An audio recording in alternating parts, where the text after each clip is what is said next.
Noong March 18, 1991, pabalik na sa kanyang detachment ng mga Scout Rangers si Romualdo Ruby.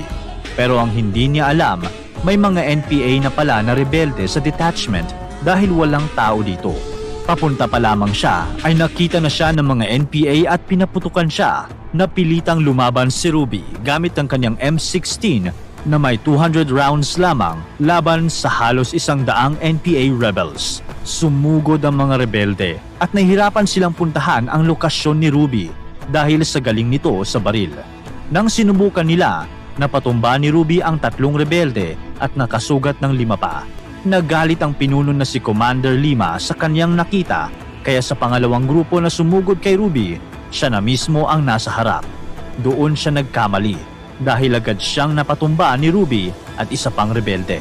Noong naubos na ang kanyang bala, dahan-dahan nang umatras si Ruby hanggang sa nakarating siya sa isang ligtas na constabulary detachment.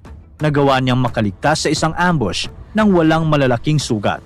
Dahil dito, nabigyan siya ng Medal of Valor.